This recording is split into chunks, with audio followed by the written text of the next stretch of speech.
Here's my prediction with ebooks. I think it's going to tag team with audiobooks where it's a combo, where instead of buying two separate books, an audio and an ebook, you actually combine them. And then that way,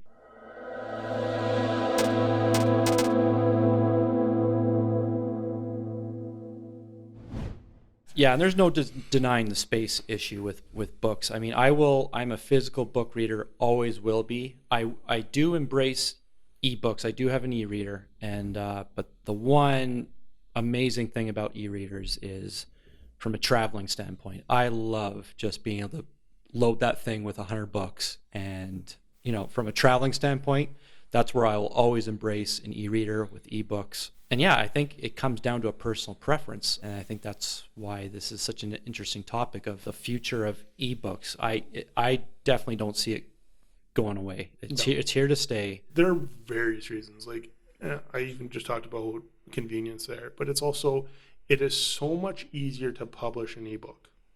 Like if you look at from a publisher's perspective, they have a story. They think it's okay. Now, there have been books or stories probably in the past. They're like, yeah, we could spend the time editing this, but we don't know if we're going to get our money back in this because printing costs and distribution costs and advertising costs are all out there. Well, now, yes, you still want to advertise, but do you still need to print? No, it's you make one file and then you just copy that file. You can sell that copy multiple times. Like the printing cost is gone, and that is a substantial thing right there. So an editor who is looking at this book is like, yeah, okay, this isn't bad. Oh, maybe it is something that we will invest in. Now, on the other hand, there's also it's so much easier now to self-publish. There are sites out there that they're like, yeah, this is my book. It's rough. It's all this stuff. They're just starting out, but they're getting their work out there. They're getting it, being able to criticize and stuff like that. Like before, if you wrote a book, it would be like, if you wanted to get feedback, you'd have to go and you'd have to hoof it and you'd have to, hey, this is my book. Do you want to read it and give me feedback? Like all over the place.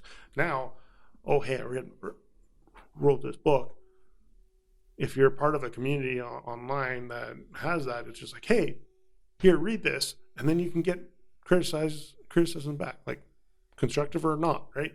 So I think that from that aspect, it is going to open up the world to writers so much more, in that they have the potential that they can get out there. Well, I guess what's great for self-publishers is that you actually can do both. Gone are the days where you have to, have an X amount of, you had to decide on an X amount of books, 500, and you just hope that you sold 500 or you're stuck with that. And now to think we're in this time that, you can sell your ebooks, no problem. Print on demand, just one at a time. You don't have to have this massive inventory. It doesn't have to sit in your garage or your house.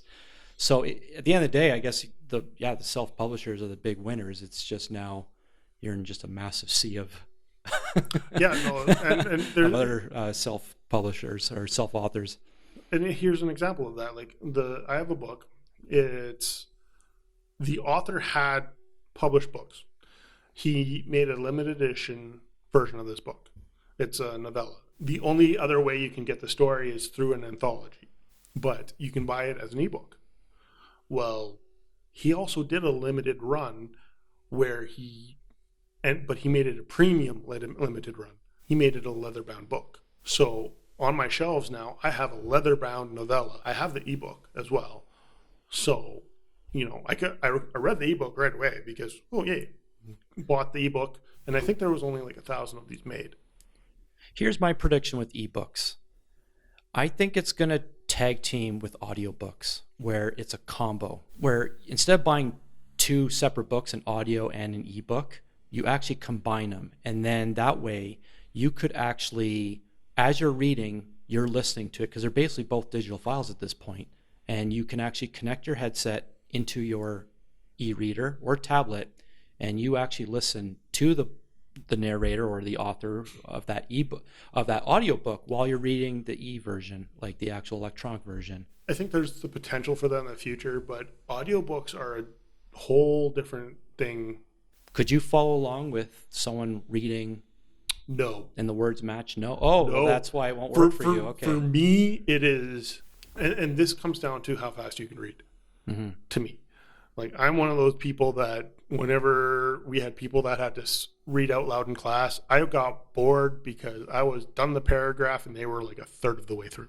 So that comes down to a comprehension thing. Like, audiobooks are great. I'm kind of just starting to dip my toe into that whole situation. It's kind of I'm doing that as well as long podcasts where I'm listening to like an hour or two at a time. So audiobooks are great in that. Now, if I'm really into a book, I am frustrated with audiobooks because it's just, I forget things so easily because if I'm listening to an audiobook, I'm doing something else.